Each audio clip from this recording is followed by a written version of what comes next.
ਸਤਿ ਸ਼੍ਰੀ ਅਕਾਲ ਜੀ ਸਾਰਿਆਂ ਨੂੰ। ਮੈਂ ਹਰਿੰਦਰ ਕੁਮਾਰ ਤੇ ਅੱਜ ਜੋ ਮੈਂ ਤੁਹਾਡੇ ਸਾਹਮਣੇ ਵੀਡੀਓ ਲੈ ਕੇ ਆਇਆ ਹਾਂ, ਐਕਚੁਅਲ ਦੇ ਵਿੱਚ ਇਹ ਕਿਸੇ ਲੈਕਚਰ ਦੀ ਵੀਡੀਓ ਨਹੀਂ ਹੋਏਗੀ। ਮੈਨੂੰ ਕੁਝ ਇੱਕ ਸਟੂਡੈਂਟਸ ਦੀ ਕੁਐਰੀ ਆਈ ਸੀ ਕਿ ਇੱਕ ਵਾਰੀ ਮੈਂ ਐਗਜ਼ਾਮ ਬਾਰੇ ਥੋੜੀ ਜਿਹੀ ਡਿਟੇਲ ਦੇ ਦਾਂ ਅਬਾਊਟ ਦ ਸਬਜੈਕਟ ਕਿ ਸਬਜੈਕਟ ਦੇ ਵਿੱਚੋਂ ਕਿਸ ਤਰ੍ਹਾਂ ਦੀ ਯੂਨਿਟ ਦੇ ਵਿੱਚੋਂ ਕਿਸ ਤਰ੍ਹਾਂ ਦਾ ਟੌਪਿਕ ਆਉਂਦਾ ਹੈ ਜਾਂ ਕਿੰਨੇ ਮਾਰਕਸ ਦਾ ਹੈ, ਉਹਦੇ ਵਿੱਚ ਨੈਗੇਟਿਵ ਮਾਰਕਿੰਗ ਹੈ ਜਾਂ ਨਹੀਂ। ਸੋ ਇਸ ਤਰ੍ਹਾਂ ਦੇ ਕੁਝ ਸਵਾਲ ਜੋ ਸੀ ਮੈਨੂੰ ਆਏ ਸੀ ਕੁਝ ਸਟੂਡੈਂਟਸ ਦੇ। ਤਾਂ ਅੱਜ ਦੀ ਜੋ ਮੈਂ ਵੀਡੀਓ ਹੈ ਥੋੜਾ ਟਾਈਮ ਹੀ ਲਵਾਂਗੇ, ਆਪਾਂ ਥੋੜਾ ਜਿਹਾ ਆਪਾਂ ਪੇਪਰ ਬਾਰੇ ਡਿਸਕਸ ਕਰਾਂਗੇ। ਸੋ ਇਹ ਵੀਡੀਓ ਦੇ ਵਿੱਚ ਮੈਂ ਸਪੈਸ਼ਲੀ ਆਪਣੇ ਜੋ ਮਾਸਟਰ ਕੈਡਰ ਸਾਇੰਸ ਦਾ ਹੈ, ਠੀਕ ਹੈ, ਬਾਇਓਲੋਜੀ ਸਬਜੈਕਟ ਦੇ ਵਿੱਚ ਆਪਾਂ ਜੋ ਜਿੰਨਾ ਵੀ ਮਾਰਕਿੰਗਸ ਹੈ, ਪੈਟਰਨ ਹੈ, ਉਸ ਦੇ ਬਾਰੇ ਗੱਲ ਕਰਾਂਗੇ। ਸੋ this is specially for the botany and zoology subject. So now know about the exam. The total vacancy जो है वो 4161 ने, जिहदे विचों साइंस दियाँ 859 ने। क्वालिफिकेशन वैसे ये सब थोनों पता ही क्योंकि तुसी ऑलरेडी जो फॉर्म भी भरिया होएगा, बट फिर भी चलो मैडिकल स्टूडेंट्स वास्ते जिन्हां ने BSc मैडिकल की है या ऑनर्स दे विच कीती है, उन्होंने B.Ed के नाल जो अपना पंजाब टैट का पेपर है, सैकेंड पेपर क्वालीफाई करना जरूरी है। पेपर जो है वो टोटल 150 मार्क्स का है। सो पेपर चॉइस तुसी कोई भी 3 सब्जैक्ट लैने ने साइंस दे विच, ठीक है, जिमें कि साइंस दे विच physics, chemistry, botany, zoology, even math भी है, साइंस मैथ का जो कंबीनेशन बनता है। सो उस दे विचों मैडिकल स्टूडेंट्स के कोल जो ऑप्शंस ने वैसे जो चूज़ कर सकते हैं, यूजली वो चूज़ करते हैं जो ਉਹਦੇ ਵਿੱਚ बॉटनी है, जोलॉजी ਤੇ कैमिस्ट्री है, जिस दे विचों बॉटनी ਦੇ ਵੀ 50 क्वेश्चन, जोलॉजी ਦੇ ਵੀ 50 क्वेश्चन एंड कैमिस्ट्री ਦੇ भी 50 क्वेश्चन होंगे and each question carry 1 mark, ठीक है। एक क्वेश्चन 1 मार्क्स का होएगा। टोटल जो ਤੁਹਾਡਾ पेपर है वो 150 मार्क्स का होएगा। सो कुछ क्वेश्चंस ने जो ऑलमोस्ट मैनू स्टूडेंट्स पूछते हैं कि सब तो पहला तो मैनू सब तो ज़्यादा जो कमेंट्स आते हैं कि एग्ज़ाम कदों होएगा, इस बारे क्योंकि मैनू भी कोई नॉलेज नहीं है। सो जल्दी ही जिमें ही जो ऑफिशियल साइट है इन्हों की, ठीक है, एजुकेशन रिक्रूटमेंट बोर्ड.com है, सर्व सिक्ख्या अभियान की जो साइट है उसके उत्ते अपडेट कर दिता जाएगा जो भी इसकी डेट आएगी। बहुत स्टूडेंट्स पूछते हैं कि ये नैगेटिव मार्किंग है, जो बेसिकली नवे स्टूडेंट्स ने जिन्होंने पहला तैयारी नहीं की वो पूछते हैं, तो उन्होंने मैं दसदा कि ये कोई भी नैगेटिव मार्किंग नहीं है, क्योंकि साडी बायोलॉजी के जिन्हें भी मोस्टली पेपर होंगे ने वो नैट है, गेट है, DBT है, ठीक है, इस तरह के कोई भी एग्जाम है उन्होंने नैगेटिव मार्किंग होंगी है, बट मास्टर कैडर के किसी भी तरह की नैगेटिव मार्किंग नहीं है। लास्ट ईयर की जो आप कट ऑफ की गल करिए कि लास्ट ईयर की कट ऑफ कितनी गई सी 2021 की, तो उस आउट ऑफ 150 जर्नल की जो कट ऑफ सी 122 टू 132 दे विच सी। OBC दी 100 to 110, EWS economically weak section की 105 टू 110, SC ST दी 65 टू 70 सी एंड अदर्स जो कैटेगरीज ने उन्होंने 71 टू 78 सी।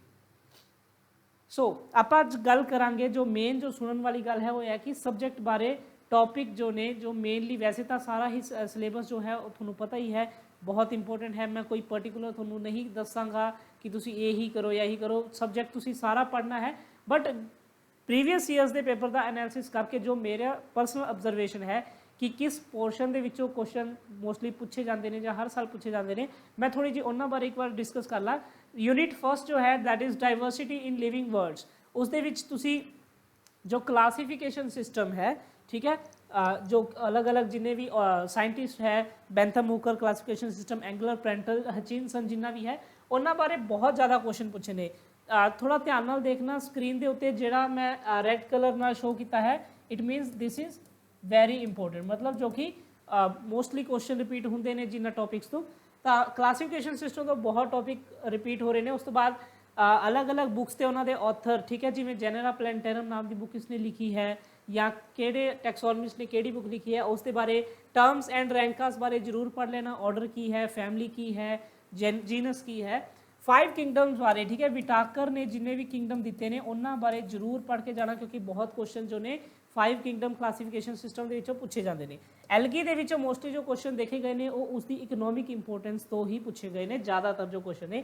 फंजाई के फंजाई की फ्रूटिंग बॉडी होगी, लाइफ साइकिल है या क्लासीफिकेशन है फंजाई की, कि बेसिडियोमाइकोटा का कोई मैंबर दसो, एस्कोमाइकोटा के फ्रूटिंग बॉडी है, तो इस चीज़ का भी तुसी ध्यान रखना है। Divisions in life cycle, life cycle ਦੇ ਵਿੱਚ ਤੁਹਾਨੂੰ ਪੁੱਛਿਆ ਜਾ ਸਕਦਾ ਹੈ ਕਿ ਸਪੋਰਸ ਬਣਨ ਤੋਂ ਪਹਿਲਾਂ ਜੋ ਡਿਵੀਜ਼ਨ ਹੈ ਉਹ ਮਾਈਟੋਸਿਸ ਹੋਈ ਕੀ ਮਿਓਸਿਸ ਹੋਈ ਹੈ ਜਾਂ ਮਾਈਟੋਸਿਸ ਲਾਈਫ ਸਾਈਕਲ ਦੇ ਵਿੱਚ ਕਿੱਥੇ ਹੋਈ ਹੈ ਜਾਂ ਉਹਦਾ ਰਿਜ਼ਲਟ ਕੀ ਹੈ, ਇਸ ਬਾਰੇ ਤੁਸੀਂ ਪੜ੍ਹਨਾ ਹੈ। ਵਾਇਰਸ ਵੀ ਬਹੁਤ ਜ਼ਿਆਦਾ ਇੰਪੋਰਟੈਂਟ ਹੈ ਹਰ ਸਾਲ ਦੇ, ਚਾਹੇ ਉਹ ਮਾਸਟਰ ਕੈਡਰ ਦਾ ਪੇਪਰ ਹੈ ਈਵਨ ਉਹ ਲੈਕਚਰਰ ਦਾ ਪੇਪਰ ਹੈ। ਵਾਇਰਸ ਬਾਰੇ ਜੋ ਕੁਐਸਚਨ ਹੈ ਉਸ ਦੀ ਸਟਰਕਚਰ ਤੋਂ ਰਿਲੇਟਡ ਜਾਂ ਫਿਰ ਕਿ ਕਿਹੜਾ ਵਾਇਰਸ ਕਿਹੜੀ ਡਿਸੀਜ਼ ਕਾਜ਼ ਕਰਦਾ ਹੈ ਉਸ ਤੋਂ ਰਿਲੇਟਡ ਕੁਐਸਚਨ ਵੀ ਦੇਖੇ ਗਏ ਨੇ। ਸੈਕਿੰਡ ਜੋ ਤੁਹਾਡੀ ਯੂਨਿਟ ਹੈ ਸਟਰਕਚਰਲ ਆਰਗੇਨਾਈਜੇਸ਼ਨ ਇਨ ਪਲਾਂਟਸ, ਉਹਦੇ ਵਿੱਚ ਤੁਹਾਡਾ ਮੋਰਫੋਲੋਜੀ ਤੇ ਅਨਾਟਮੀ ਵਾਲਾ ਪਾਰਟ ਜੋ ਹੈ, ਇਸ ਦੇ ਵਿੱਚ ਤੁਸੀਂ ਜਿੰਨੀਆਂ ਵੀ ਟਰਮਸ ਨੇ, ਠੀਕ ਹੈ, ਟੋਟੀਪੋਟੈਂਸੀ ਕੀ ਹੈ, ਮੋਰਫੋਜੈਨੇਸਿਸ ਕੀ ਹੈ, ਉਹਨਾਂ ਬਾਰੇ ਜ਼ਰੂਰ ਪੜ੍ਹਨਾ ਹੈ। ਮੋਰਫੋਲੋਜੀ ਦੇ ਵਿੱਚ ਤੁਹਾਨੂੰ ਮੋਡੀਫਿਕੇਸ਼ਨਸ ਤੋਂ ਰਿਲੇਟਡ ਕੁਐਸਚਨ ਪੁੱਛੇ ਜਾ ਸਕਦੇ ਨੇ, ਰੂਟ ਮੋਡੀਫਿਕੇਸ਼ਨ ਦੀ ਕੋਈ ਐਗਜ਼ਾਮਪਲ ਦਿਓ, ਟਾਈਪ ਦਿਓ। ਅਨਾਟਮੀ ਦੇ ਵਿੱਚ ਉਹਨਾਂ ਦਾ ਕੰਪੈਰੀਜ਼ਨ ਪੁੱਛਿਆ ਜਾ ਸਕਦਾ ਹੈ ਕਿ ਡਾਇਕੋਟ ਰੂਟ ਜੋ ਹੈ ਉਸ ਦੇ ਵਿੱਚ ਕੀ ਦਿਖਦਾ ਹੈ ਜਾਂ ਮੋਨੋਕੋਟ ਸਟੈਮ ਤੇ ਡਾਇਕੋਟ ਸਟੈਮ ਦੇ ਵਿੱਚ ਕੀ ਡਿਫਰੈਂਸ ਹੈ। ਇਨਫਲੋਰੋਸੈਂਸ ਬਹੁਤ ਇੰਪੋਰਟੈਂਟ ਹੈ, ਇਨਫਲੋਰੋਸੈਂਸ ਦੇ ਕੁਐਸਚਨ ਬਹੁਤ ਜ਼ਿਆਦਾ ਦੇਖੇ ਗਏ ਨੇ। ਇਸ ਤੋਂ ਬਿਨਾਂ ਫੈਮਿਲੀਜ਼ ਦੇ ਜਿੰਨੇ ਵੀ ਡਾਇਗਨੋਸਟਿਕ ਫੀਚਰਸ ਨੇ ਤੁਹਾਡੇ ਸਿਲੇਬਸ ਦੇ ਵਿੱਚ ਜ਼ਿਆਦਾ ਫੈਮਿਲੀਜ਼ ਕੰਸੀਡਰ ਨਹੀਂ ਕੀਤੀਆਂ, ਕੋਈ 5-6 ਫੈਮਿਲੀਜ਼ ਨੇ। ਮੈਨੂੰ ਕਿਸੇ ਦੀ ਕੁਐਰੀ ਵੀ ਆਈ ਸੀ ਸਟੂਡੈਂਟ ਦੀ ਕਿ ਫੈਮਿਲੀਜ਼ ਤੇ ਇੱਕ ਵੀਡੀਓ ਬਣਾਓ, ਤਾਂ ਮੈਂ ਕੋਸ਼ਿਸ਼ ਕਰਾਂਗਾ ਕਿ ਜਲਦ ਤੋਂ ਜਲਦ ਆਪਾਂ ਇੱਕ ਫੈਮਿਲੀ ਤੇ ਮੈਂ ਸਾਰੀਆਂ ਫੈਮਿਲੀਜ਼ ਇਕੱਠੀਆਂ ਹੀ ਤੁਹਾਨੂੰ ਡਿਸਕ੍ਰਾਈਬ ਕਰ ਦੂੰਗਾ ਇੱਕ ਲੈਕਚਰ ਦੇ ਵਿੱਚ, ਠੀਕ ਹੈ। ਤੁਸੀਂ ਸਿਰਫ ਉਸਦੇ ਡਾਇਗਨੋਸਟਿਕ ਫੀਚਰਸ ਹੀ ਪੜ੍ਹਨੇ ਨੇ। ਨੈਕਸਟ ਜੋ ਤੁਹਾਡੀ ਯੂਨਿਟ ਹੈ थर्ड यूनिट है प्लांट फिजियोलॉजी, बहुत इंपॉर्टेंट यूनिट है क्योंकि बहुत सारा जो मैटर है उसे यूनिट ਦੇ ਵਿੱਚੋਂ ਆਉਂਦਾ ਹੈ। ਇਸ ਦੇ ਵਿੱਚੋਂ ਡਿਫਿਊਜ਼ਨ, ਔਸਮੋਸਿਸ, ਇੰਬਾਈਬਿਸ਼ਨ ਤੇ ਟ੍ਰਾਂਸਪੀਰੇਸ਼ਨ ਤੋਂ ਰਿਲੇਟਡ ਬਹੁਤ ਕੁਐਸਚਨ ਪੁੱਛੇ ਜਾ ਰਹੇ ਨੇ। ਡੈਫੀਸ਼ੀਐਂਸੀ ਸਿੰਪਟਮ, ਮਿਨਰਲ ਨਿਊਟ੍ਰੀਸ਼ਨ ਜਿੰਨੇ ਵੀ ਨੇ, ਜਿਸ ਨਾਈਟ੍ਰੋਜਨ ਹੈ, ਫੋਸਫੋਰਸ ਹੈ, ਪੋਟਾਸ਼ੀਅਮ ਹੈ, ਇਹਨਾਂ ਦੀ ਡੈਫੀਸ਼ੀਐਂਸੀ ਦੇ ਕਿਸ ਤਰ੍ਹਾਂ ਦੇ ਸਿੰਪਟਮ ਦੇਖੇ ਗਏ ਨੇ। ਨਾਈਟ੍ਰੋਜਨ ਫਿਕਸੇਸ਼ਨ, ਨਾਈਟ੍ਰੋਜਨ ਮੈਟਾਬੋਲਿਜ਼ਮ ਤੋਂ ਬਹੁਤ ਕੁਐਸਚਨ ਹੈ, ਸਪੈਸ਼ਲੀ ਉਸਦੇ ਐਂਜ਼ਾਈਮਸ ਤੋਂ ਰਿਲੇਟਡ, ਠੀਕ ਹੈ, ਕਿ ਇਸ ਦੇ ਵਿੱਚ ਕਿਹੜਾ ਐਂਜ਼ਾਈਮ ਅੱਗੇ ਜਾ ਕੇ ਕਿਹੜਾ ਪ੍ਰੋਡਕਟ ਬਣਾਉਂਦਾ ਹੈ। ਫੋਟੋਸਿੰਥੇਸਿਸ ਓਬਵੀਅਸਲੀ ਇੰਪੋਰਟੈਂਟ ਹੋਏਗਾ ਹੀ ਹੋਏਗਾ ਕਿਉਂਕਿ ਬਹੁਤ ਵੱਡਾ ਟੌਪਿਕ ਹੈ। ਇਸ ਦੇ ਵਿੱਚ ਸਾਈਕਲਿਕ ਤੇ ਨਾਨ ਸਾਈਕਲਿਕ, ਠੀਕ ਹੈ, ਤੁਹਾਨੂੰ ਰੇਂਜ ਵੀ ਕੁਝ ਬਹੁਤ ਕੁਐਸਚਨ ਵੇਵ ਲੈਂਥ ਤੋਂ ਨੇ, ਠੀਕ ਹੈ। ਵੇਵ ਲੈਂਥ ਜਿਵੇਂ ਕਿ ਦੱਸਿਆ ਗਿਆ ਕਿ 400 ਤੋਂ 750 ਜਾਂ ਜੋ ਵੀ ਹੈ ਨੈਨੋਮੀਟਰ ਤੱਕ ਦੀ ਰੇਂਜ ਦੇ ਵਿੱਚ ਕਿਸ ਤਰ੍ਹਾਂ ਦੀ ਰੇਡੀਏਸ਼ਨਸ ਨੇ, ਜਾਂ ਇਹਨਾਂ ਬਾਰੇ ਕਾਫੀ ਜੋ ਕੁਐਸਚਨ ਨੇ। ਪਿਗਮੈਂਟਸ ਬਾਰੇ ਜ਼ਰੂਰ ਪੜ੍ਹ ਲੈਣਾ, ਪਿਗਮੈਂਟ ਦੇ ਕਾਫੀ ਕੁਐਸਚਨ ਨੇ। ਉਸ ਤੋਂ ਬਿਨਾਂ ਜਿੰਨੇ ਵੀ ਸਾਈਕਲ ਨੇ, C3 cycle, C4 cycle, photo respiration, ਸਭ ਦੇ ਇਹਨਾਂ ਦੇ ਵਿੱਚ ਇਹਨਾਂ ਦੀ ਸਾਈਟ ਕਿ ਇਹ ਸਾਈਕਲ ਕਿਹੜੀ ਜਗ੍ਹਾ ਤੇ ਹੋ ਰਿਹਾ ਹੈ, ਇਹਨਾਂ ਦੇ ਵਿੱਚ ਐਕਸੈਪਟਰ ਕਿਹੜਾ ਹੈ ਤੇ ਇਹਨਾਂ ਦਾ ਫਸਟ ਸਟੇਬਲ ਕੰਪਾਊਂਡ ਕਿਹੜਾ ਹੈ। ਇਹ ਕੁਐਸਚਨ ਅਜਿਹੇ ਨੇ ਜੋ ਹਰ ਵਾਰ ਰਿਪੀਟ ਹੁੰਦੇ ਨੇ। ਐਂਡ ਇਸ ਦਾ ਜੇ ਇੱਕ ਪਰਟੀਕੂਲਰ ਟੇਬਲ ਬਣਾ ਕੇ ਤੁਸੀਂ ਮਤਲਬ ਇੱਕ ਸਾਰਾ ਹੀ ਇਕੱਠਾ ਕਰ ਲਓ ਕਿ ਫੋਟੋਸਿੰਥੇਸਿਸ ਚੈਪਟਰ ਦੇ ਵਿੱਚ ਕਿੰਨੇ ਸਾਈਕਲ ਨੇ, ਉਹ ਕਿਹੜੇ ਸਾਈਕਲ ਕਿੱਥੇ ਹੋ ਰਹੇ ਨੇ, ਉਹਨਾਂ ਦੇ ਵਿੱਚੋਂ ਐਕਸੈਪਟਰ ਮੋਲੀਕਿਊਲ ਕੀ ਹੈ, ਕੌਣ ਐਕਸੈਪਟ ਕਰ ਰਿਹਾ ਹੈ, ਉਹਨਾਂ ਦੇ ਵਿੱਚ ਸਟੇਬਲ ਕੰਪਾਊਂਡ ਕੀ ਹੈ। ਉਸ ਤੋਂ ਬਿਨਾਂ ਨੰਬਰ ਆਫ ATP ਦੇ ਵੀ ਬਹੁਤ ਕੁਐਸਚਨ ਦੇਖੇ ਗਏ ਨੇ ਕਿ ਕਿਹੜੇ ਪਰਟੀਕੂਲਰ ਸਟੇਜ ਦੇ ਉੱਤੇ ਕਿੰਨੇ ਨੰਬਰ ਆਫ ATP ਜੋ ਹੈ ਪ੍ਰੋਡਿਊਸਰ ਨੇ। ਸੇਮ ਰੈਸਪੀਰੇਸ਼ਨ ਦੇ ਵਿੱਚ ਵੀ ਸਾਈਕਲ, ਉਹਨਾਂ ਦੀ ਸਾਈਟ, ਐਕਸੈਪਟਰ ਤੇ ਫਸਟ ਸਟੇਬਲ ਕੰਪਾਊਂਡ, ਨਾਲ ਹੀ ਉਹਨਾਂ ਦੇ ਕਿੰਨੇ number of ATPs at particular stage, ਠੀਕ ਹੈ। ਹਾਰਮੋਨਸ ਐਂਡ ਵਰਨਲਾਈਜੇਸ਼ਨ ਦੇ ਆਰ ਮੋਸਟ ਇੰਪੋਰਟੈਂਟ ਟੌਪਿਕ। ਹਰ ਸਾਲ ਇਹਨਾਂ ਟੌਪਿਕਸ ਦੇ ਵਿੱਚੋਂ ਕੁਐਸਚਨ ਪੁੱਛੇ ਗਏ ਨੇ, ਹਾਰਮੋਨ ਤੋਂ ਰਿਲੇਟਡ ਐਂਡ ਵਰਨਲਾਈਜੇਸ਼ਨ ਤੋਂ ਰਿਲੇਟਡ। ਸੋ ਇਹ ਸੀ ਪਲਾਂਟ ਫਿਜ਼ੀਓਲੋਜੀ ਬਾਰੇ। ਨੈਕਸਟ ਹੈ ਰੀਪਰੋਡਕਸ਼ਨ ਬਾਰੇ, ਇਹ ਵੀ ਬਹੁਤ ਇੰਪੋਰਟੈਂਟ ਹੈ। ਰੀਪਰੋਡਕਸ਼ਨ ਦੇ ਵਿੱਚ ਵੈਜੀਟੇਟਿਵ ਪ੍ਰੋਪੋਗੇਸ਼ਨ ਬਾਰੇ ਜੋ ਕੁਐਸਚਨ ਨੇ, ਕਿਉਂਕਿ ਵੈਜੀਟੇਟਿਵ ਪ੍ਰੋਪੋਗੇਸ਼ਨ ਕਾਫੀ ਵੱਡਾ ਟੌਪਿਕ ਹੈ ਇੱਕ। ਉਸ ਤੋਂ ਬਿਨਾਂ ਪੋਲੀਨੇਸ਼ਨ ਦੇ ਵਿੱਚ ਪੋਲੀਨੇਸ਼ਨ ਟਰਮਸ ਬਹੁਤ ਪੁੱਛੀਆਂ ਗਈਆਂ ਨੇ ਕਿਉਂਕਿ ਇਹ ਟਰਮਸ ਕਨਫਿਊਜ਼ ਕਰਦੇ ਨੇ, ਹੋਮੋਗੇਮੀ, ਗਿਨੋਟੋਗੇਮੀ, ਠੀਕ ਹੈ, ਆਲਮੋਸਟ ਸੇਮ ਨੇ ਬਟ ਥੋੜਾ ਬਹੁਤ ਜੋ ਡਿਫਰੈਂਸ ਹੈ ਉਹ ਹਰ ਸਾਲ ਪੁੱਛਿਆ ਜਾਂਦਾ ਹੈ। ਇਸ ਤੋਂ ਬਿਨਾਂ ਫਰਟੀਲਾਈਜੇਸ਼ਨ ਈਵੈਂਟਸ ਹੈ, ਚਾਹੇ ਉਹ ਪ੍ਰੀ ਫਰਟੀਲਾਈਜੇਸ਼ਨ ਈਵੈਂਟ ਹੋਣ ਚਾਹੇ ਉਹ ਪੋਸਟ ਫਰਟੀਲਾਈਜੇਸ਼ਨ ਈਵੈਂਟਸ ਹੋਣ, ਉਹਨਾਂ ਤੋਂ ਬਹੁਤ ਸਾਰੇ ਕੁਐਸਚਨ ਜੋ ਨੇ ਐਗਜ਼ਾਮ ਦੇ ਵਿੱਚ ਪੁੱਛੇ ਗਏ ਨੇ। ਐਂਬਰੀਓ ਸਟਰਕਚਰ ਐਂਡ ਉਹਦੀ ਜੋ ਫੇਟ ਹੈ ਜਾਂ ਕਹਿ ਲਓ ਸੀਡ ਜਾਂ ਫਿਰ ਫਰੂਟ ਦੇ ਰਿਲੇਟਡ ਵੀ ਕੁਐਸਚਨ ਕਾਫੀ ਪੁੱਛੇ ਗਏ ਨੇ ਰੀਪਰੋਡਕਸ਼ਨ ਵਾਲੇ ਪਾਰਟ 'ਚੋਂ। ਇਹ ਆਪਾਂ ਸਿਰਫ ਬੋਟਨੀ ਦੀ ਗੱਲ ਕਰ ਰਹੇ ਹਾਂ। ਨੈਕਸਟ ਲੈਕਚਰ ਦੇ ਵਿੱਚ ਮੈਂ ਜ਼ੂਲੋਜੀ ਦਾ ਆਪਾਂ ਜੋ ਹੈ ਸਿਲੇਬਸ ਐਨਾਲਿਸਿਸ ਕਰਕੇ ਫਿਰ ਆਪਾਂ ਜ਼ੂਲੋਜੀ ਦਾ ਪ੍ਰੀਵੀਅਸ ਈਅਰ ਵੀ ਜਲਦੀ ਹੀ ਸਟਾਰਟ ਕਰਾਂਗੇ। 5th ਯੂਨਿਟ ਹੈ, ਇਸ ਦੇ ਵਿੱਚ cell biology, genetics and evolution ਤਿੰਨੋਂ ਹੀ ਚੈਪਟਰ ਇਕੱਠੇ ਕੀਤੇ ਹੋਏ ਨੇ। ਬਾਇਓਮੋਲੀਕਿਊਲਸ, ਐਂਜ਼ਾਈਮ ਤੇ ਪਲਾਜ਼ਮਾ ਮੈਂਬਰੇਨ ਤਾਂ ਬਹੁਤ ਇੰਪੋਰਟੈਂਟ ਨੇ। ਇਸ ਤੋਂ ਬਿਨਾਂ ਜੋ ਆਰਗੈਨਿਲੀਜ਼ ਹੈ ਇਹਨਾਂ ਦੇ ਫੰਕਸ਼ਨ ਬਹੁਤ ਵਾਰ ਪੁੱਛੇ ਜਾਂਦੇ ਨੇ ਕਿਉਂਕਿ ਇਹ ਬਹੁਤ ਕਾਮਨ ਚੀਜ਼ ਹੈ। ਤੁਸੀਂ ਛੋਟੀ ਕਲਾਸਾਂ ਤੋਂ BSc ਜਾਂ ਮਾਸਟਰਸ 'ਚ ਵੀ ਇਹ ਬਹੁਤ ਪੜ੍ਹੇ ਨੇ ਐਂਡ ਇਹਦੇ ਵਿੱਚ ਕੋਈ ਔਖੀ ਗੱਲ ਹੈ ਨਹੀਂ, ਇਹ ਜ਼ਰੂਰ ਪੜ੍ਹ ਲੈਣਾ। ਮਾਈਟੋਸਿਸ, ਮਿਓਸਿਸ, ਕਿਹੜੀ ਸਟੇਜ ਦੇ ਉੱਤੇ ਕਿਹੜਾ ਇਵੈਂਟ ਹੋ ਰਿਹਾ, ਬਹੁਤ ਇੰਪੋਰਟੈਂਟ ਕੁਐਸਚਨ ਹਰ ਸਾਲ ਬਣਦੇ ਨੇ। ਜੈਨੇਟਿਕਸ ਦੇ ਵਿੱਚ ਰੇਸ਼ੋ ਪੁੱਛੀ ਜਾ ਸਕਦੀ ਹੈ, ਠੀਕ ਹੈ, ਕਿਸੇ ਵੀ ਤੁਹਾਨੂੰ ਇੱਕ ਨਿਊਮੈਰੀਕਲ ਟਾਈਪ ਦਿੱਤਾ ਜਾਏਗਾ। ਨॉन ਮੈਂਡੇਲੀਅਨ ਇਨहेरिटेंस, ਠੀਕ ਹੈ, ਕੋਡੋਮੀਨੈਂਸ ਕੀ ਹੈ ਜਾਂ ਜੈਨੇਟਿਕ ਡਿਸੀਜ਼ਸ ਬਾਰੇ ਬਹੁਤ ਕੁਐਸਚਨ ਪੁੱਛੇ ਗਏ ਨੇ। ਐਵੋਲੂਸ਼ਨ ਦੇ ਵਿੱਚ ਡਾਰਵਿਨਿਜ਼ਮ ਤੋਂ ਰਿਲੇਟਡ ਤਾਂ ਬਹੁਤ ਜ਼ਿਆਦਾ ਕੁਐਸਚਨ ਨੇ। ਨੈਚੁਰਲ ਸਿਲੈਕਸ਼ਨ, ਡਾਰਵਿਨਿਜ਼ਮ ਦਾ बहुत क्वेश्चन पूछे गए ने। म्यूटेशन है, ਹਿਊਮਨ ਐਵੋਲਿਊਸ਼ਨ ਸਪੈਸੀਏਸ਼ਨ ਥਿਊਰੀਜ਼ ਬਹੁਤ ਇੰਪੋਰਟੈਂਟ ਹੈ। ਬਹੁਤ ਸਾਰੇ ਪੇਪਰ ਦੇ ਵਿੱਚ ਮੈਂ ਦੇਖਿਆ ਉਹਨਾਂ ਦੇ ਵਿੱਚ ਪੁੱਛਿਆ ਗਿਆ ਹੈ ਥਿਊਰੀਜ਼ ਤੇ ਉਹਨਾਂ ਦਾ ਸਾਇੰਟਿਸਟ ਕੌਣ ਹੈ, ਠੀਕ ਹੈ। ਮਤਲਬ ਜੋ ਰਿਮਾਰਕਿਜ਼ਮ ਦੀ ਥਿਊਰੀ ਕਿਹੜੀ ਹੈ, ਡਾਰਵਿਨਿਜ਼ਮ ਨੇ ਕਿਹੜੀ ਥਿਊਰੀ ਦਿੱਤੀ ਹੈ, ਮਿਊਟੇਸ਼ਨ ਥਿਊਰੀ ਕੀ ਹੈ, ਕ੍ਰੋਮੋਸੋਮ ਥਿਊਰੀ ਕੀ ਹੈ। ਸੋ ਉਹ ਸਾਰੀ ਥਿਊਰੀਜ਼ ਜੋ ਨੇ ਉਹ ਉਹਨਾਂ ਦੇ ਸਾਇੰਟਿਸਟ ਦੇ ਨੇਮ ਵੀ ਤੁਸੀਂ ਜ਼ਰੂਰ ਪੜ੍ਹਨੇ ਨੇ। ਨੈਕਸਟ 6th ਯੂਨਿਟ ਹੈ ਬਾਇਓਲੋਜੀ ਇਨ ਹਿਊਮਨ ਵੈਲਫੇਅਰ। ਇਸ ਦੇ ਵਿੱਚ ਟਿਸ਼ੂ ਕਲਚਰ ਤੋਂ ਰਿਲੇਟਡ ਐਂਟੀਬਾਇਓਟਿਕਸ, ਕਿਹੜੀ ਐਂਟੀਬਾਇਓਟਿਕਸ ਕਿਹੜੇ ਪਲਾਂਟ ਤੋਂ ਡਿਰਾਈਵ ਕੀਤੀ ਗਈ ਹੈ, ਹਾਈਬ੍ਰਿਡਾਈਜੇਸ਼ਨ ਟੈਕਨੀਕਸ, ਯੂਐਸ ਟ੍ਰੀਟਮੈਂਟ, ਇਹ ਸਾਰਾ ਕੁਝ ਤੁਸੀਂ ਪੜ੍ਹ ਲੈਣਾ। ਇਸ ਤੋਂ ਬਿਨਾਂ ਜਿੰਨਾ ਵੀ ਤੁਹਾਡੇ ਸਿਲੇਬਸ ਹੈ ਤੁਸੀਂ ਕੋਸ਼ਿਸ਼ ਕਰਨਾ ਸਾਰਾ ਪੜ੍ਹੋ, ਬਟ ਕਿਉਂਕਿ ਇਹ ਹਰ ਸਾਲ ਰਿਪੀਟ ਹੋਣ ਵਾਲੇ ਟੌਪਿਕ ਨੇ ਤਾਂ ਕਰਕੇ ਆਪਾਂ ਇਹਨਾਂ 'ਤੇ ਚਰਚਾ ਕਰ ਰਹੇ ਹਾਂ। ਤੁਹਾਡੀ ਜੋ 7th ਯੂਨਿਟ ਹੈ ਬਾਇਓਟੈਕਨੋਲੋਜੀ ਪ੍ਰਿੰਸੀਪਲ ਐਂਡ ਐਪਲੀਕੇਸ਼ਨਸ, ਇਸ ਦੇ ਵਿੱਚ ਪਲਾਜ਼ਮਿਡਸ ਬਾਰੇ ਬਹੁਤ ਵਾਰ ਕੁਐਸਚਨ ਪੁੱਛੇ ਗਏ ਨੇ, ਠੀਕ ਹੈ। ਪਲਾਜ਼ਮਿਡ ਬਾਰੇ ਜਿਸ ਦੇ ਵਿੱਚ ਆਪਾਂ ਗੱਲ ਕਰਦੇ ਹਾਂ ਰਿਕੰਬੀਨੈਂਟ ਡੀਐਨਏ ਟੈਕਨੋਲੋਜੀ, ਓਕੇ। ਸੋ ਪਲਾਜ਼ਮਿਡ, ਇਸ ਤੋਂ ਬਿਨਾਂ ਆਰਡੀਐਨਏ ਰਿਕੰਬੀਨੇਸ਼ਨ ਡੀਐਨਏ ਟੈਕਨੋਲੋਜੀ, ਐਨਜ਼ਾਈਮ ਬਹੁਤ ਵਾਰ ਪੁੱਛੇ ਗਏ ਨੇ।